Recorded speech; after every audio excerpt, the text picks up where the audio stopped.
हे गुरुदेव, मेरी जो मृत्यु है ठीक 7 दिन में आने वाली है और इन 7 दिनों में मैं ऐसा कौन सा कर्म कर लूं जिससे कि मैं इस कलंक से मुक्त होकर भगवत चरणों को प्राप्त कर लूं।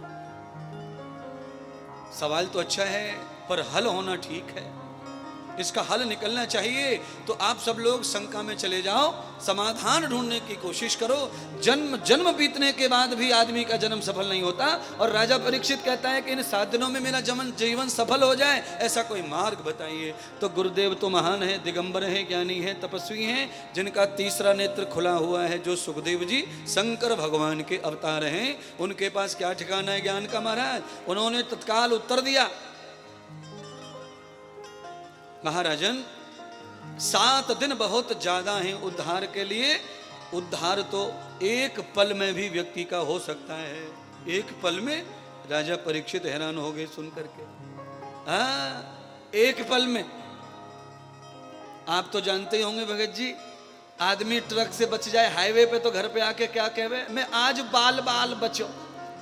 बाल बाल मतलब 2 बाल, 2 बाल की दूरी मृत्यु से बचा लेती है। और वो 2 बाल की दूरी अगर नहीं होती तो आदमी ट्रक से टकरा जाता और खेल खत्म हो जाता। इसका मतलब सीधा है, बाल बाल 2 बाल, बाल बाल 2 बालों की कितनी जगह होती है, इतनी सी जगह में बचने आदमी की मृत्यु आ सकती है और बच सकता है। यही गुरुदेव कह रहे हैं, सुखदेव जी, यही भागवत कह रही है। यथार्थम कर्म विभूषितम, आदमी एक क्षण में मर सकता है और एक क्षण में ही वो बच भी सकता है। आवृत भूते दर्शनम, सपना घंटा भर नहीं आवे रात में महाराज है। रात में जो सपने आते हैं वो घंटे घंटे नहीं आते, वो क्षणिक आते हैं। और रात का क्षणिक सा सपना हमें कितने दर्शन करा देता है, क्या क्या दिखा देता है।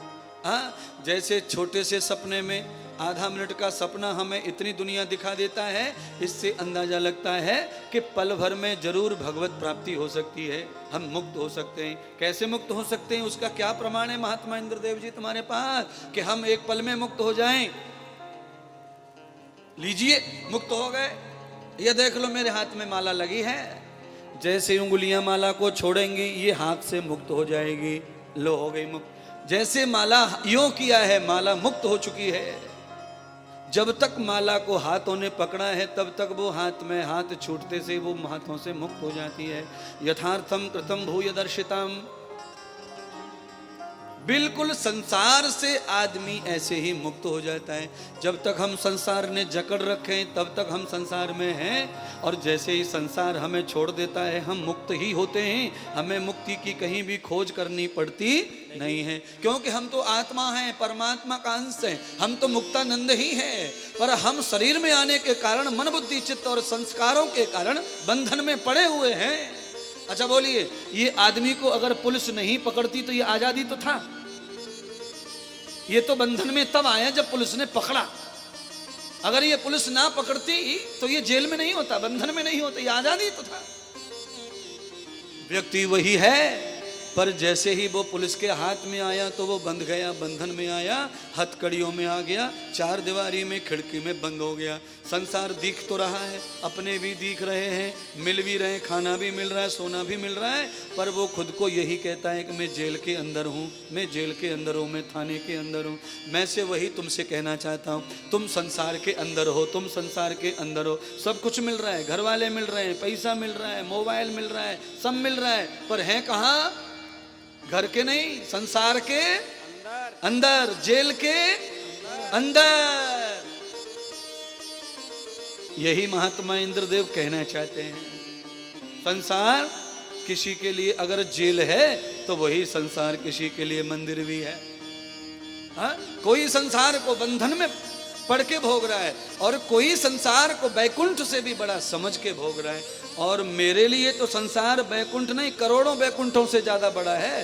क्योंकि बैकुंठ किसने देखा, क्या है वहां, ये तो सुनी सुनाई बातें हैं। संसार में ही बैकुंठ है, संसार में, और कहीं। अगर बैकुंठ और कहीं होता तो कृष्ण यहाँ क्यों आए, फिर यहाँ क्यों निवास किया, राम यहाँ क्यों आए, यहाँ क्यों निवास किया, विष्णु यहाँ क्यों आए, क्यों निवास किया, शिव जी यहाँ क्यों आए, क्यों निवास किया, ब्रह्मा यहाँ आए, क्यों निवास किया। आप सब समझ लो महाराज, जो आकर के यहीं कुछ बनाते हैं, यहीं आकर के निर्माण करते हैं, इसका मतलब है उनको भी जगह कहीं नहीं है, वो भी यहीं आकर संसार निर्मित करते हैं। ब्रह्मा जी कहाँ आके संसार बनाए, संसार में आके। है कुम्हार कहाँ खिलौना बनाएगा, धरती पे रह के। मिट्टी मिलेगी तभी तो गढ़ा बनेगा। मिट्टी वहां मिलती है जहां पे तुम जाए चाहे, जहां पानी है, जहां मिट्टी है, वहां कुम्हार की कलाकारी चलेगी। जहां पानी नहीं, जहां मिट्टी नहीं, जहां चरखा नहीं, जहां अग्नि नहीं, वहां मिट्टी कुम्हार को मिले ना तो क्या करे। इसीलिए प्रजापते नत्व देता नन्यो विश्वा जाता नि परिता बभूव यत्का मस्ते जुहुमस्तन्नो अस्तु वयम श्याम पतयो रही नाम। प्रजापति नत्व देता नन्यो, प्रजापति परमात्मा कुम्हार की तरह है भगवान। है जैसे कुम्हार मिट्टी से संसार बनाता है, राम बना दिए, लक्ष्मण बना दिए, सीता बना दी, कृष्ण बना दिए, राधा बना दी, रुक्मिणी बना दी। और आजकल तो आप अपने पिताजी का फोटो भी बनवा सकते हैं कलाकारों से, वो बना देते हैं आपके पिताजी को। तो ये कला है, पर कला तो तब सक्सेस होगी ना जब पत्थर मिलेगा और बैठने को जगह मिलेगी, तब तो हथेली चलेंगे, तब तो छेनी चलेगी। इसीलिए बैकुंठ कहाँ है, धरती, स्वर्ग कहाँ है, धरती, नरक कहाँ है, धरती, कला कहाँ चलेगी धरती पर, मुक्ति कहाँ मिलेगी धरती पर, जन्म कहाँ मिला था वही मरण है। जहाँ बीज डालेंगे पपीता भी पेड़ में वहीं लगेंगे। बीज डाल दिए खेत में और पपीता तोड़ना चाहते हैं घर के कमरे में, ना ना ना ना ना, खा सकते हैं कमरे में पर तोड़ सकते नहीं है। क्योंकि बीज से पौधा, पौधा से पेड़, पेड़ से फूल और फूल से फल। समझ गए महाराज, आप सही कह रहे हैं। इसीलिए जहां बोया है वहीं पर तुम्हें उसे काटना भी पड़ेगा। भोग कहीं भी भोग लो, है मक्का के भुट्टा तोड़ ले जाओ, जहां मन करे वहां खाओ। भोग कहीं कर सकते हो सृष्टि पर, ब्रह्मांड में, अमेरिका में पैदा हो सकते हो, पाकिस्तान में पैदा हो सकते हो, पर तुम्हें अपने कर्मों का भोग यथार्थ भोगना है महाराज। इसीलिए राजा परीक्षित को समझा रहे गुरुदेव, एक क्षण में मृत्यु, एक क्षण में जन्म, एक क्षण में मुक्ति।